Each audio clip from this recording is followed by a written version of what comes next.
Say yes. Next question. In the discipleship, you talked about if we die, we'll go with our soul and our spirit, and we'll leave the body. So my question is, like, was the decision that the rich man took to ask Abraham to send Lazarus to come and dip water, his hand into water, was that his soul at work? Yeah, that was his soul and his spirit together there. They were still in another world, though, where nobody is there again, no flesh. Flesh cannot get there. Because the flesh came from the earth, so you can't take it from here. So was there soul in his spirit? Because like from the teaching that we got, it's like the soul is basically the mind. It's not only mind. It's not only the mind. We said the mind is the only component that is part of the body, at the same time part of your soul or spirit. Because that is how the body connects. That's how when you sleep, your mind doesn't sleep. If your mind sleeps, you won't breathe. Yeah. Your mind is still awake. That's why you still breathe when you are sleeping. Meanwhile, because when you are sleeping, you don't see what is going on. Thieves can come and put their hands in their pocket, remove all your money. They can even remove your dress and you still be sleeping. They will throw your eye, you open, then they will remove your baptism and open, and they will lift, then you will lift, then they will remove everything and you are sleeping. They can lift you from your bed and put it down and take the matter, you are still sleeping. Why? Because sleeping means you are dead. But your mind is still there, making you breathe. When you dream, your mind will keep records, and when you wake up, your mind will tell you. So that means that the mind is the only part of the body that does not detach from the body. That does not detach from the spirit. It's still with the spirit. That is why when it comes to salvation, salvation has got to do with your spirit and soul. But what did they say? Change your mind. Because they know that your mind affects your body, at the same time affects your spirit and your soul. That's why when you change your mind, you can get salvation, which is the spiritual thing. Salvation is a spiritual exercise. But it's only your mind that can let you get it. If you don't change your mind, you can't get it, even though it's a spiritual thing. You know, your mind is your body, a part of your body. Are you okay? Yeah, so changing your mind is like changing the system of your mind from, let's say, iOS to Android. Like the system of iOS. No. Because let's say, I'm just trying to explain what I want to say. Okay. So it's like the system, like let's say, we used to be in the system of Android, and then we went to the system of iOS. You see, there are two different systems. No. You see, the mind is not like that. The mystery of the mind is what you believe. Belief is the problem. When it comes to the mind, it's belief. But the mind does other things. Oh, that is not about belief. To let your body work, your organs, it's your mind. But it's not part of belief. So what you believe is what makes your mind important to your spirit. That's why it is about falsehood and truth. You can't hold truth, you can only believe truth.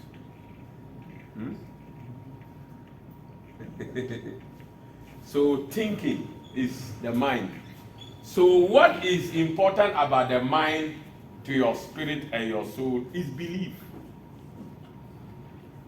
That's the most important component. What do you believe? When Jesus said, you shall know the truth and the truth shall set you free. You can't know the truth unless you believe the truth. So the mind's importance to your progress is belief. Faith is all about your mind. And your mind is all about what you believe. Huh? So you see? So that is where the thing is focused on. It's not about systems. If it's about systems, it will affect your belief. Because once a system changes, your belief will change. But when your mind is focused on believing what is truth, nothing can change it. So the mind has a different function.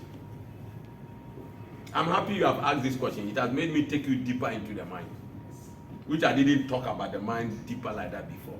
So it's good. So the mind is all about what you believe and what you don't believe. That is why the pastors are fighting me. They don't believe what I'm saying. Yes.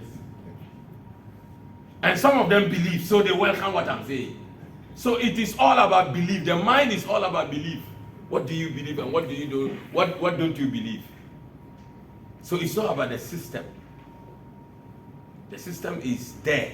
It is the mind who decide to pick the system or reject the system. Are you okay now? Okay, good. Yes. Is that problem? What I get out of it is that it is the intangibles that you carry into the physical is left here because it is part of the earth. Yes. The intangibles of the sight, the thought that you carry into eternity. Exactly. I get it that way. Good. So you see what he has done. Those physical things, you leave it. Your body is physical, you leave it. But what you is your belief, you take it. So the mind is focusing on the belief, where the faith is. That's what faith is all about, your mind. What your mind tells you determine how much faith you have. Have you realized that? So when they say somebody hasn't got faith, it's simply because his mind is not allowing him or her to believe. The mind is the most troublesome thing in human being. Yeah. The mind is the most troublesome thing in human beings. People don't have faith. They can pretend to have faith, but they don't have faith truly. Because their mind is not agreeing with what they are saying. They are pretending to tell people that, oh, we agree. But it's a lie. They don't have faith. That's why people cannot display power. It's their mind. They are pretending to believe Jesus. Oh, we believe the Lord. Oh, the Lord came and saved us. We believe him. They are lying. Inside their mind, it's not like that. That's why they can't do what Jesus said. Jesus said, if you believe. Jesus said, look, if your faith is small like mustard seed, just that will. That means they don't have it crowd. That's why Jesus was encouraging them to get small. Oh God, understanding is very good though. Anyway, so are we okay now? Anybody has something again? Yes. So the truth is that like man left God's kingdom and forgot about the kingdom. That's yes. So Jesus Christ came to remind man about the kingdom. So yes. They can return back. Exactly. And then reminding people would take them to believe what you are saying. Then the faith comes. You can remind people something, they say, okay, mate, and so on Gindi. So you realize that. On the onfa.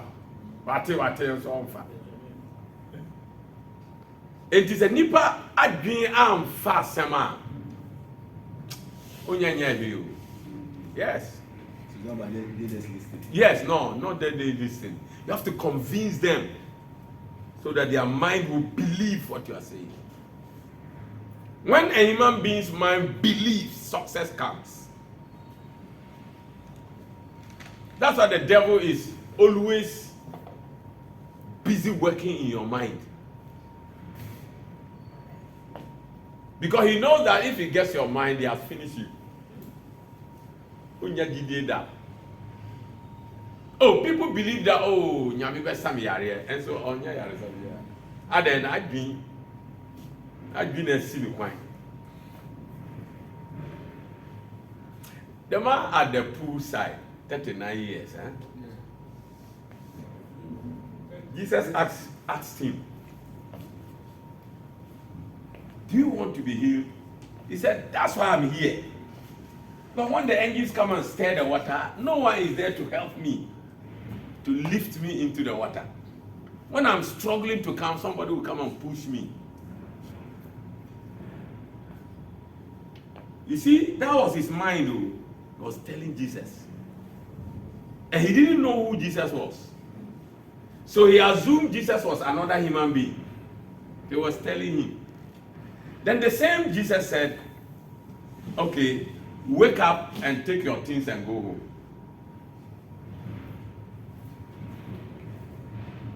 He didn't tell Jesus, didn't I tell you that when they stir the water, I don't have somebody to help me, and you are telling me to wake up, me myself to wake up and carry my things?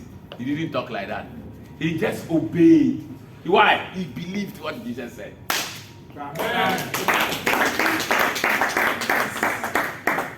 But before, he didn't believe, because he doesn't know who Jesus was. But this time, when he told him, wake up and take your mattress and go, he just believed and just obeyed. Otherwise, he would have remained there. Believe. Bartimaeus, he said, that son of David. Then Jesus said, okay, bring that guy. Then they brought him, and Jesus said, what do you want me to do for you? Jesus, can't you see that I'm blind? So Jesus, he told Jesus, so that I will get my sight. Jesus said, oh, take your sight. See, believe.